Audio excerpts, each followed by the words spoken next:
जय हिंद दोस्तों। Agriculture with आशीष में आप सभी का स्वागत है। आज का जो टॉपिक है जिस पे वीडियो बनेगा, AGTA 2759 वैकेंसी का कट ऑफ कितना रहेगा, एक्सपेक्टेड कट ऑफ क्या रहेगी, उसके बारे में कैटेगरी वाइज कितनी कट ऑफ रहेगी, इसके बारे में चर्चा की जाएगी। क्योंकि जो मेरे व्हाट्सएप ग्रुप है जिसमें लगभग 1000 से प्लस लड़के जुड़े हुए हैं, जिन्होंने लगातार मेरे को बार बार पर्सनली मैसेज कर रहे थे कि सर एक बार AGTA 2759 वैकेंसी का एक्सपेक्टेड कट ऑफ बता दीजिए, आपका अनुमान क्या है, कितनी जाने की उम्मीद है कट ऑफ। क्योंकि इस चीज़ को लेकर बहुत सारे कैंडिडेट परेशान हैं।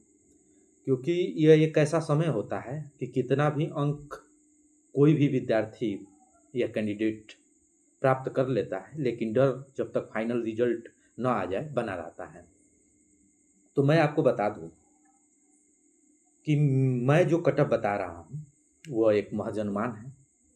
बहुत सारी परिस्थिति को देखते हुए, पेपर के लेवल को देखते हुए, सब चीज़ को ध्यान में रखते हुए मैं इस कट ऑफ को तैयार किया हूँ कि कट ऑफ क्या जाएगी। लगभग मेरे अनुमान से ये कट ऑफ सटीक रहेगा, लेकिन जो सटीक कट ऑफ है वो तो आयोग के पास ही है, क्योंकि सारी डाटा आयोग के पास है। तो सब कट ऑफ उसी के पास है कि ओरिजिनल कट ऑफ क्या जाएगी। तो ये एक महज अनुमान है। तो मैं आपको बता दूं कि जो मैं कट ऑफ बता रहा हूं, अगर इस रेंज में आप हैं तो आप बिल्कुल सिलेक्शन का उम्मीद कर सकते हैं। और साथ में आपका जो नेक्स्ट वैकेंसी है गन्ना पर्यवेक्षक का, उसका आप तैयारी भी करते रहिए। क्योंकि जब तक फाइनल कट ऑफ नहीं आ जाती है तब तक आपको तैयारी को कंटिन्यू रखना चाहिए।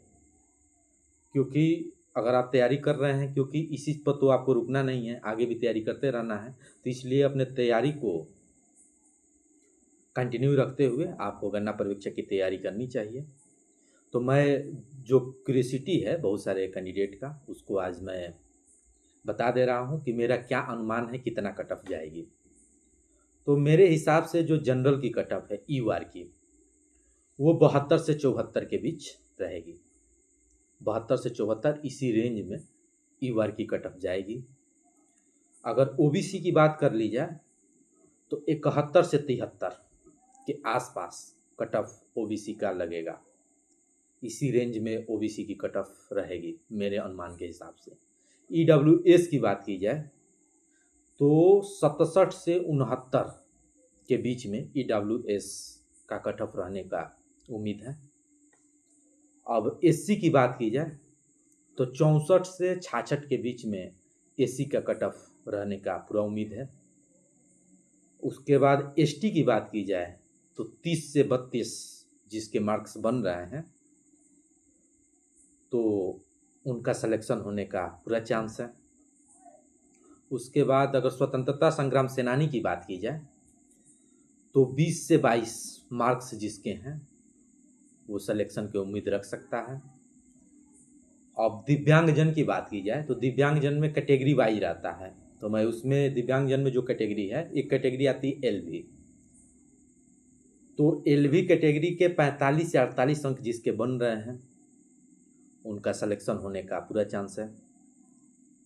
और HH जो कैटेगरी है दिव्यांगजन में, जिसका 30 से 32 अंक बन रहे हैं, उसका भी चांस बन रहा है कि वो फाइनल सिलेक्शन ले जाएं।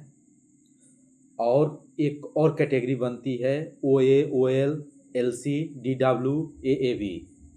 तो इसमें जिसका कट ऑफ 58 से 60 के बीच है, उनका चांसेस है कि वो फाइनल सिलेक्शन उनका हो जाएगा। अब बात करते हैं भूतपूर्व सैनिक का, कि भूतपूर्व सैनिक का कट ऑफ क्या रहेगा। तो भूतपूर्व सैनिक का जो कट ऑफ है, जिसका 30 से 32 अंक बन रहा है, उनका चांसेस है कि वो सिलेक्शन उनका हो जाएगा। अब लास्ट हम बात करते हैं गर्ल्स की कट ऑफ क्या रहेगी। तो मेरे हिसाब से जो गर्ल्स की कट ऑफ है वो 58 से 60 के रेंज में ही रहेगी। इसके बीच में जिसका है वो पूरा उम्मीद कर सकता है कि उनका फाइनल सिलेक्शन हो जाएगा। तो मैं सारे category wise general, OBC, EWS, SC, ST, भूतपूर्व सैनिक, स्वतंत्रता संग्राम सेनानी और दिव्यांगजन का जो कैटेगरी वाइज जो है मैंने कट ऑफ सबका बना दिया। सबको बता दिया। तो मैं आपको बता दूं कि जो मैंने कट ऑफ बताया है, अगर उस कट ऑफ के रेंज में आप आ रहे हैं तो आप निश्चित रूप से आप होप रख सकते हैं कि आपका सिलेक्शन हो जाना चाहिए।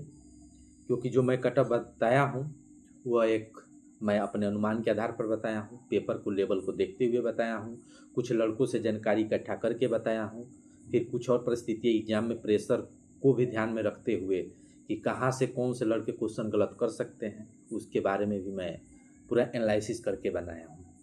क्योंकि देखिए इसका मुख्य बेसिस है, क्योंकि मैं जब इस क्वेश्चन को एराइज कर रहा था कि कट ऑफ कितना लाई करेगी, कितना जाकर कट ऑफ फाइनल बनेगा, तो मैं आपको बता दूं कि कुछ परिस्थितियां हैं। जैसे कंप्यूटर में मैक्सिमम जो पढ़ने वाला कैंडिडेट है, जो बेहतरीन स्टूडेंट है, कितना क्वेश्चन सॉल्व कर सकता है, तो 13 से 14 क्वेश्चन आपका अगर जो है कंप्यूटर में सॉल्व कर सकता है।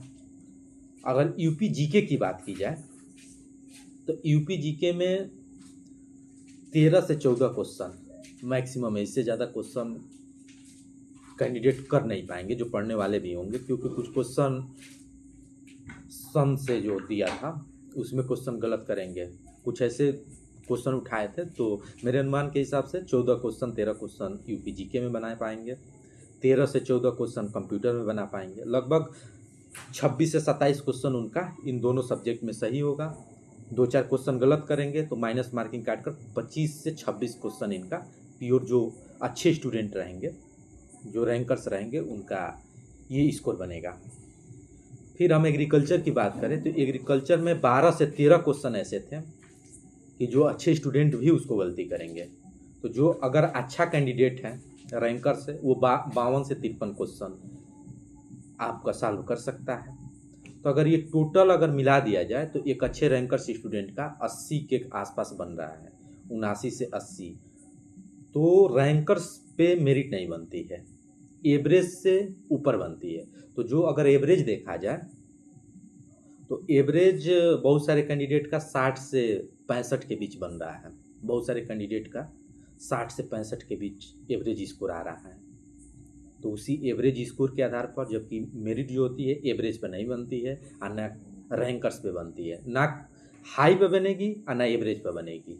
एवरेज और हाई के बीच में जो नंबर्स होते हैं उसी पर मेरिट बनती है। तो लगभग जो हाई है वो 80, 82, 79, 78 ये हाई लड़कों का रेशियो है, और जो एवरेज रेशियो है 60, 65, 63, 64 ये आपके एवरेज मार्क्स बन रहे हैं।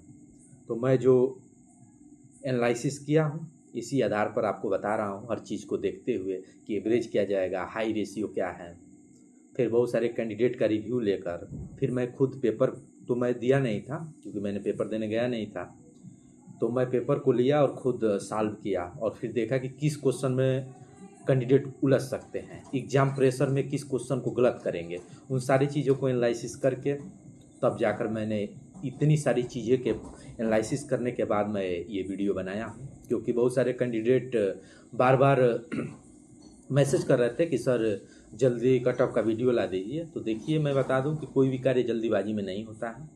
कट ऑफ है तो कट ऑफ के बारे में हर चीज़ एनालिसिस करना पड़ता है, कितना क्वेश्चन सही होगा, कितना स्कोर कैंडिडेट कर रहे हैं, कितना हाई रेशियो है, इन सारी चीज़ों को दिमाग में रखा जाता है। पेपर का लेवल क्या है, पेपर में कैंडिडेट कहाँ गलती करेंगे, इस सब सारी चीज़ों के बारे में एनालिसिस किया जाता है और कैंडिडेट क्या रिव्यू दे रहे हैं, सब चीज़ को इकट्ठा करने के बाद जाकर कट ऑफ बनती है।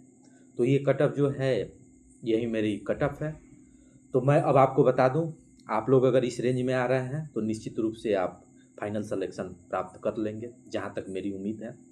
मैं ये भी बोल रहा कि एक महज अनुमान है, लेकिन अभी तक जो भी मैंने बताया है लगभग वही कट ऑफ गई है।